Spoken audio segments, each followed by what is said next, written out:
Assalamualaikum warahmatullahi wabarakatuh. Masih bersama Pak Hijar dalam video pembelajaran sejarah. Pada video sebelumnya, Bapak sudah menjelaskan tentang teori masuknya Islam ke Indonesia dan penyebaran Islam di Indonesia. Kali ini, Bapak akan menjelaskan tentang kerajaan Islam di Indonesia. Pada kesempatan kali ini, Bapak akan menjelaskan tentang kerajaan pertama di Indonesia. Kalian tahu kerajaan apa itu? Ya, tepat, Kerajaan Samudra Pasai. Kalian tahu di mana lokasinya? Ya, tentu saja karena Islam berasal dari Arab, India, dan Persia.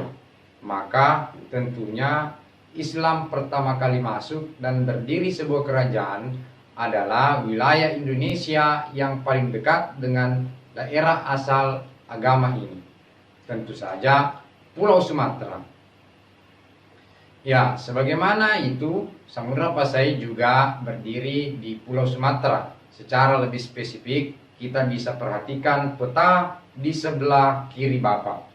Sangat jelas bahwa lokasi kerajaan Samudra Pasai yang merupakan kerajaan Islam pertama di Indonesia terletak di pantai utara Pulau Sumatera, sekitar wilayah Lok Semawe dan Aceh Utara, Provinsi Nangro Aceh Darussalam sekarang.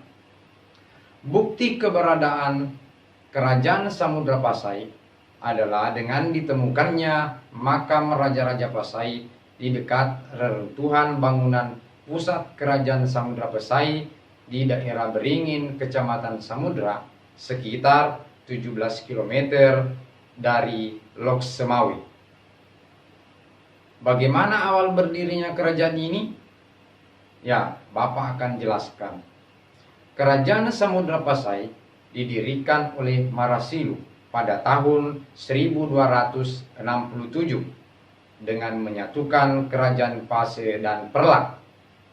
Setelah naik tahta, Marasilu bergelar Sultan Malik As-Saleh.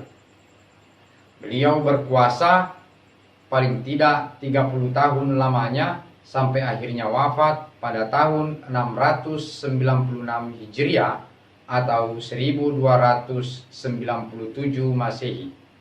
Setelah wafat, Sultan Malik As-Saleh digantikan oleh Sultan Malik Az-Zahir I yang juga dikenal sebagai Sultan Muhammad.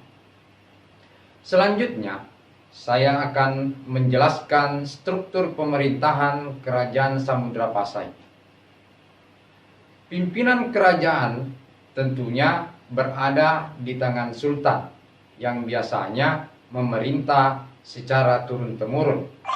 Jadi, sultan akan mewariskan tahtanya kepada putranya untuk menggantikannya menjadi raja.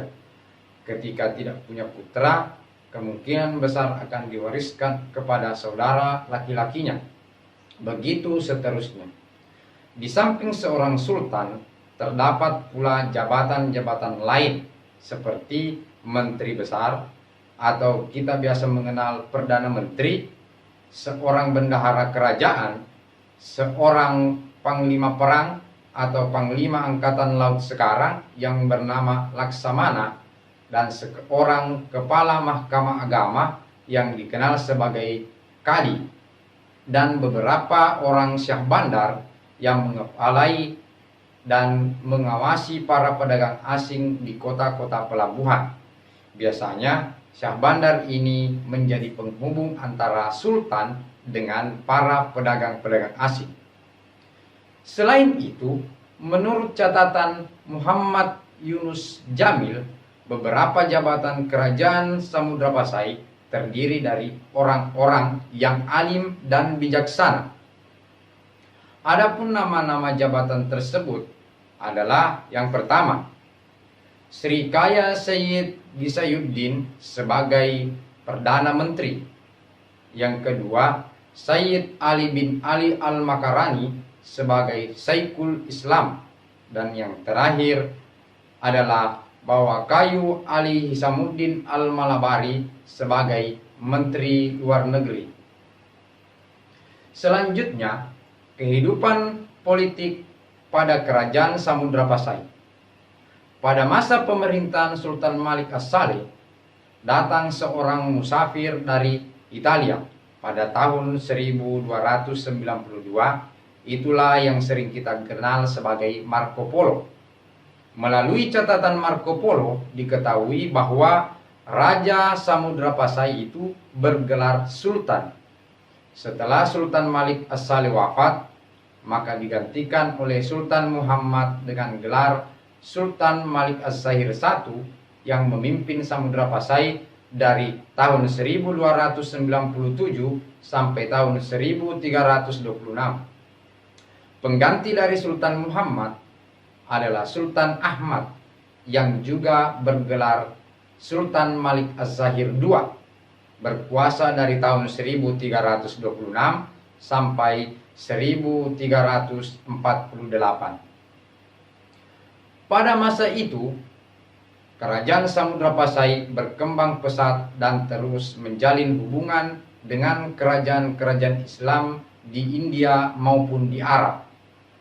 Bahkan melalui catatan Ibnu Battuta, seorang utusan dari Sultan Delhi pada tahun 1345, diketahui bahwa Samudra Pasai merupakan pelabuhan penting dan istananya diatur secara India dan patihnya bergelar Amir.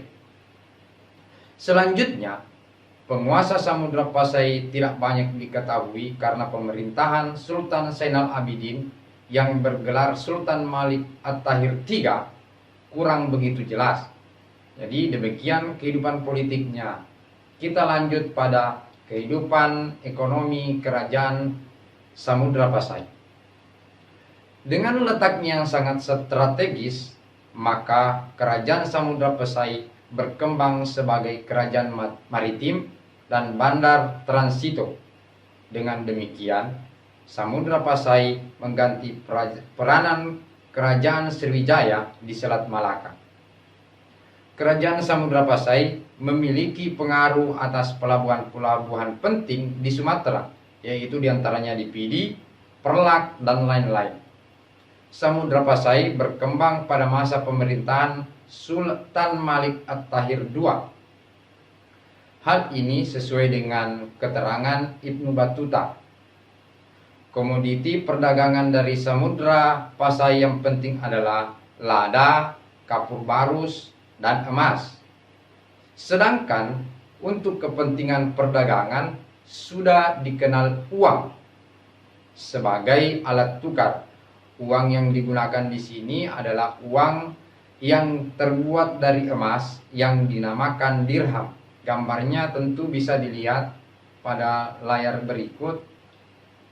Kehidupan sosial budaya. Kehidupan sosial budaya pada kerajaan Samudra Pasai sebagai kerajaan besar, muncullah beberapa kalangan penulis yang berhasil menghasilkan karya-karya besar yang ditulis dengan huruf Arab dengan berbahasa Melayu. Aksara ini disebut dengan abjad Jawi. Jadi abjad Jawi itu semacam tulisannya yang tulisan Arab, tapi kata-kata di dalamnya berbahasa Melayu. Salah satu karya tulis tersebut adalah Hikayat Raja-Raja Pasai dan Sulalatus Salatin.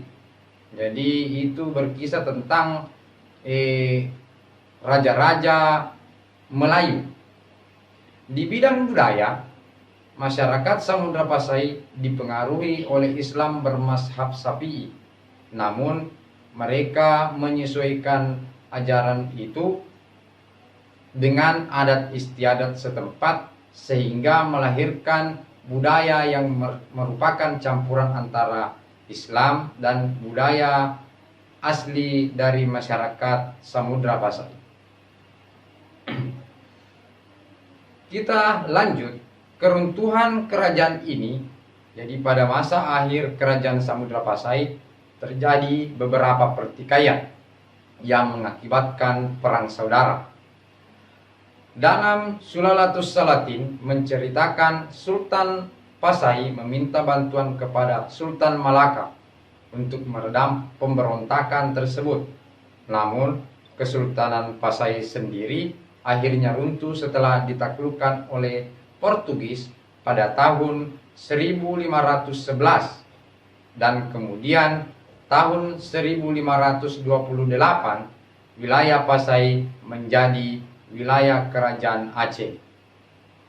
Nah, saya kira untuk materi tentang kerajaan pertama di Indonesia, kerajaan Islam pertama di Indonesia yaitu Samudra Pasai, cukup sekian yang bisa Bapak sampaikan.